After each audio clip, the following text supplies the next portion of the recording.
Yo guys, and welcome back. After a bunch of trial and error, I managed to fix the water plane issue I was having in a previous episode. But before I check that out, I wanted to show you guys my original Aquatic Stage adventure back in 2010 and to compare the differences between the water plane here and the new one we're about to see in a moment. So this is what I did back in 2010, and as you can see, it's very effect heavy. Now, I decided to use that texture, or that effect, the, what would you say, like little ringlets appearing. That way, when I use the rain effect, it would look like, you know, there's a surface of water there. But as you can see, it's very visually heavy, quite jarring, and it's kind of weird how you get a bit of rain while you're still underwater. I mean, of course, rain is going to have some effect underwater, but not literal raindrops. So as you can see, it's overall kind of strange. This is the original design I had quite a few years ago, and one that you can't really even get onto land very easily either. Can I make it, or do I need to go back? Nearly there? Right, so that is the overall effect, and like, me personally, now that I've gotten older, I really hate the rain effect because it's just really, it just makes things harder to see. And now we're going to go ahead and check out the new version. So here we are then, back to our brand new 2019, obviously work in progress one. And I did realise, I did figure out after a bit of playing, like I said, it was a lot of trial and error. When it came to these spotlights that Error had informed I should try out, I did give up far too soon. But as you can see, I've got these big spotlights here flipped upside down, with the base of it obscured by like either the terrain or into, you know, these pieces here. I've got 3 of these in total. Here's another one over here, just, you know, dipped into the terrain. And by a lot of careful angling, I was able to make this one long, solid, you know, blue surface. And I will admit, I got very mixed feelings about how it looks, but I think given Spore, at the end of the day, Spore is very limiting. We're not developers either, we're making this purely within the Galactic Adventures DLC. This is, like, I don't have anything special here, bear that in mind. So you guys could do the exact same thing. So with all those limitations in mind, I think this is actually looking quite decent. And it does glow a little bit, which is a bit of a shame, but I actually have a pretty neat solution for that. Now another thing, like I'll get into that in a moment, but another thing is, it is really, really blue, which at first I wasn't really a big fan of, like the sharp blue colour. But now that, you know, now that I see it more, I actually quite like it, because one issue I was having when it came to the Aquatic Stage, and that I tried to fix in the previous one with, you know, the big ringlets and water effects, is the atmosphere between the underwater and the surface. They're the same. It's the same lighting, the same shadows, the same hues and colours, and it doesn't really feel like anything's different. So having this big, you know, abrupt blue surface, I think it's a fantastic job of like cutting the two atmospheres apart. As now, again, the atmospheres are the same, but if we go up, and don't worry about it, this path is completely temporary. It's just so I can run up here easily. But as you can see, the atmosphere may be like the exact same, but just having that blue break in between just really, like, it, I don't know, it's more immersive, if you will. It just really separates it nicely. And I gotta say, you know, this is like a nice little view too. I added some fog effects as well. As, I just imagine, like, I don't know if it'll be storming or not. I don't really want to use the rain effect again, or the rainfall. But I feel like it being all cloudy and such, just, again, like, makes it feel a bit misty, and, again, adds to the atmosphere, and breaks everything apart some more. Now, the angle is really off. Like, as you guys can see here, the ocean is diagonal. I can't do anything about that. But if I'm going to be entirely honest, I'm not really that worried either, because the way it looks head-on like this, it kind of looks like the ocean fades out into the fog, which I really like. When it's sideways on like this, you know, we're going to have some limitations. It's sideways due to the way that these spotlights, the big blue effects, are angled. If I were to angle it to be completely flat, it would just break through the other side into the ground, and it would just look really silly. And, you know, it would be obvious what's going on. Now, before we, you know, actually get on with some more building and such, I do want to show you guys one final really cool thing. So, a little bit of an unknown feature in Galactic Adventures is style filters. You can actually apply filters within the adventure. And depending on which cheats you use, I can apply a filter that everyone will, you know, they'll immediately load when they load into the adventure.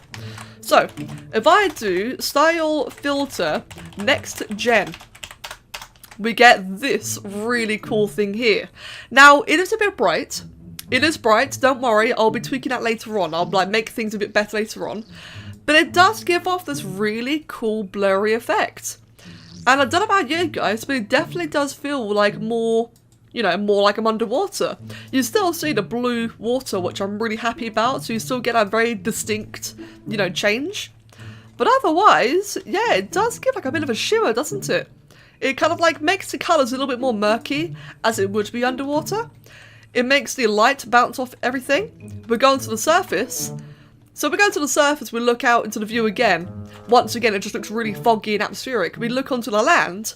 Now, the land does also have that same, you know, fuzzy, blurry appearance. It's very, you know, blurry and flashy and such. But, to be entirely honest here, in my opinion, if a sea creature was, or like maybe an amphibian or something, if a sea creature was to crawl up onto land, they're not going to have perfect sight, are they?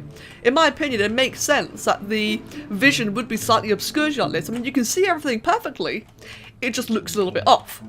Now, an alternative one I can use is no rainbows. Now that removes the blur and the fog, it just makes everything a little bit darker, a little bit more grey and dreary. And this is like another good alternative, but one I just don't like it as much. I mean, again, it looks good underwater, but if I'm gonna have like this dark, dreary appearance, I'd rather just have this and lower the colour of the atmosphere a little bit and make everything a bit darker. I just think that would look better. But yes, so that's ramble aside. That is what I managed to do off camera, since, you know, I did get quite a bit stuck in episode 3. I wanted to make some proper progress, show you guys some of the good things. So here we are now. So, according to our little to-do list, I was going to focus on objectives, but I am a little bit concerned that it just being so talky heavy is not really the most interesting. So what I want to do with you guys today is I want to do a little bit more building. And one thing I want to do in particular is have a bit of a play around with the surface area. Now, some of you guys have been telling me, just don't let the player go on the surface. The reason why I am so insistent on creating a surface area is because just as much as the aquatic stage has been this, you know, this fairy tale fantasy that sport players have wanted for years and years, I feel like that going to the surface as well has been like another one of those features. And it kind of makes sense as well. It would be nice to have a parallel to the creature stage, where if you go into the water you get killed. It would make sense to have a parallel where in the aquatic stage you go onto the surface and get killed. And again, I think it's a nice little small feature that wouldn't be too hard to implement. Now, not only that, but I have had some pretty cool ideas as to what to do with the surface as well. So, first things first, okay? If the creature or the player's going to go to the surface and they're going to get attacked by a creature, well, what creature is it going to be? Now, this may seem really, really typical, but if I'm going to be honest, I think if there's any creature that should be there to greet the player, it's got to be a willow saw. Now I need to decide on which one, but there are quite a few cool different variants here. I think I will probably just go ahead with my own one, my older one, but what I may actually do is change the tail into a hand, because right now, I think it's a mouth. Yeah, it is a mouth. Right, so let's go ahead then.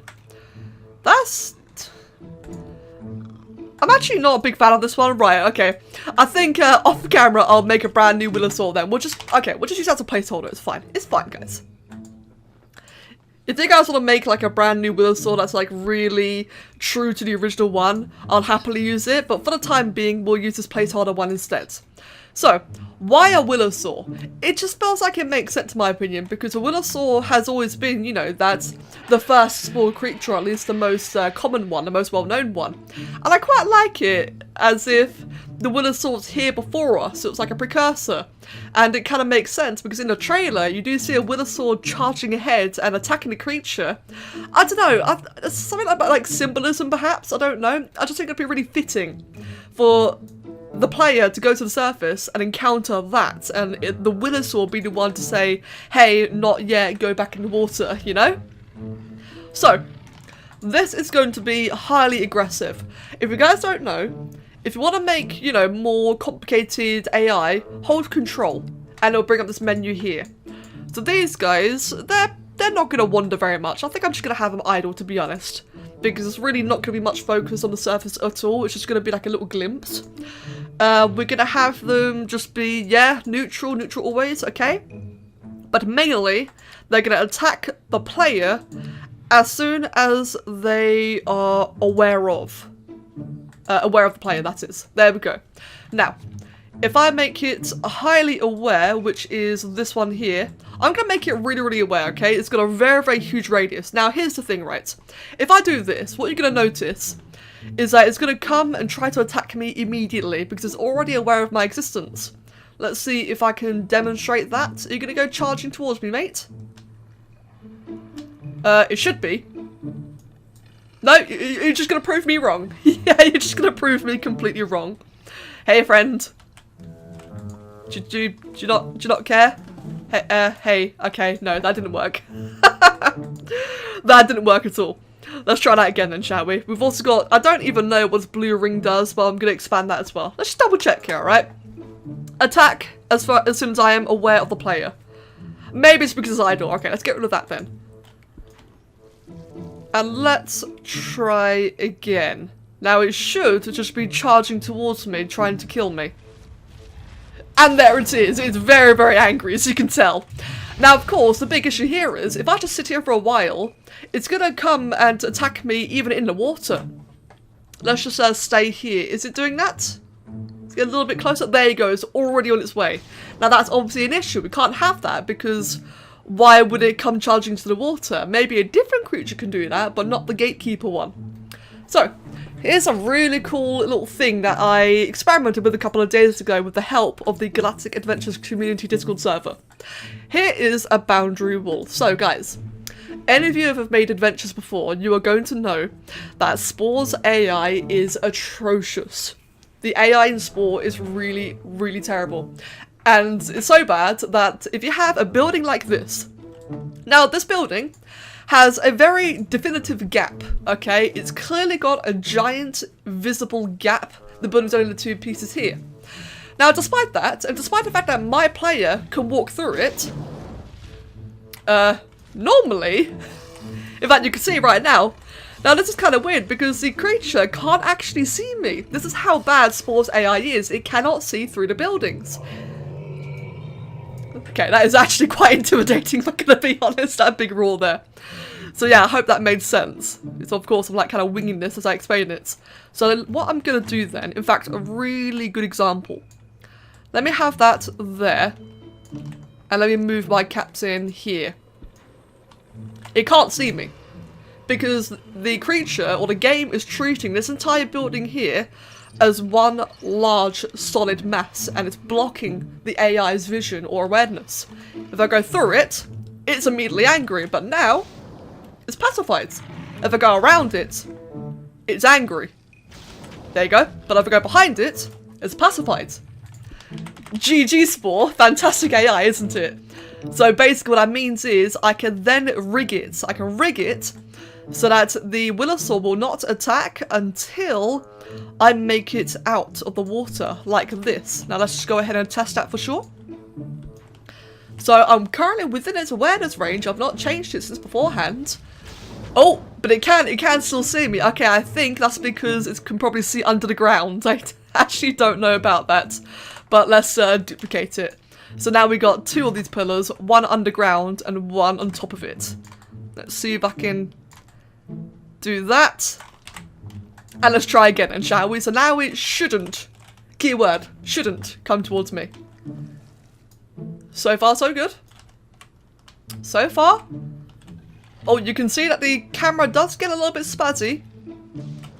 But it's coming for me as soon as I reach the surface. It stopped. Come on, mate.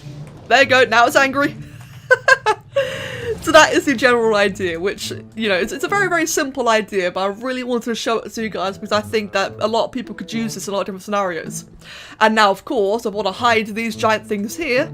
The big, you know, big obnoxious pillars. What I can just quite simply do with that is get a tree. Just make or place a good old giant tree. As I don't know about you guys, but I kind of imagine these underwater creatures being very, very small, and therefore the world around them being absolutely massive. That's just what I think. In fact, maybe that's a bit too big. Or maybe the world is just really big. Right, that's as big as I can make it. That's like a little temporary thing, but you get the idea here.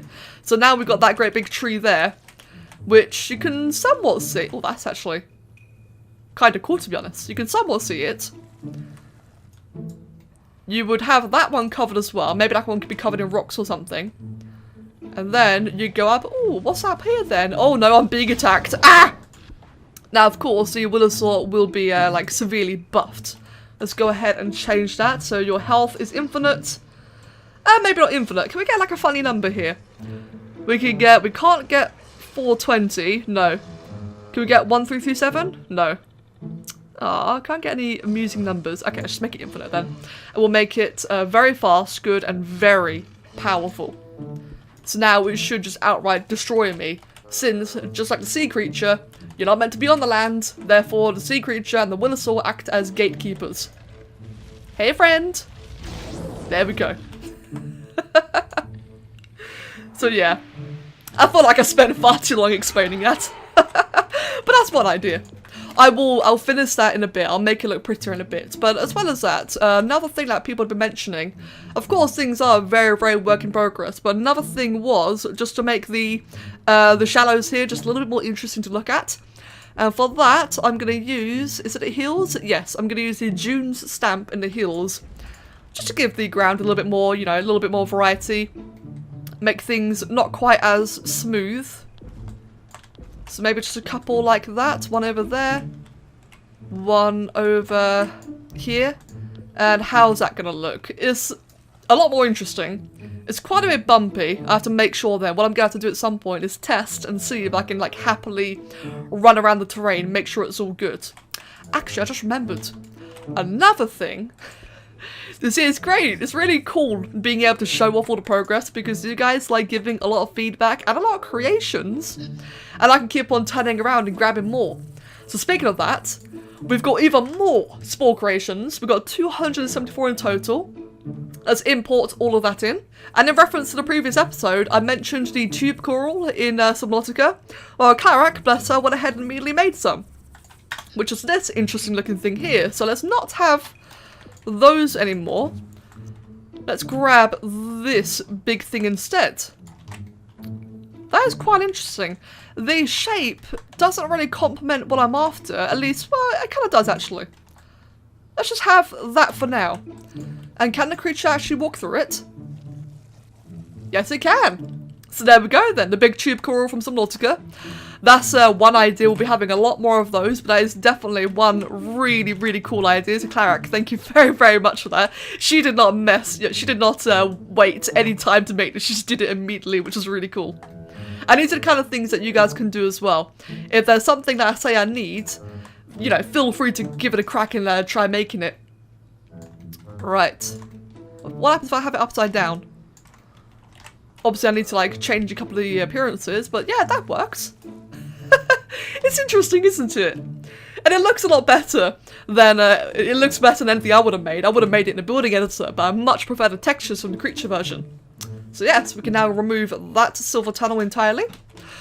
What else? This adventure, or this episode, has dragged on way quicker than I meant. This has just flown past. So what's a couple more things I can do quickly before we finish things off? I do want a couple of Willosaurs. So let's just have like one there, one over here. Just, you know, all chilling, having a happy fun time. What else? What else? I do want some amphibians. People were mentioning a lot about amphibious creatures, which I think would be really, really neat. And I've got one heck of a variety. Oh, a crab. I think having a little crab, you know, scuttling around the beach area would be really, really cool. Although that being said, though, so one big issue here with the whole gateway thing, like these, this gateway here, is the fact that I can't make the creatures go through because, like I said earlier, guys, the AI is so bad. If I demonstrate it to you, let's just have this one here just simply move down to there.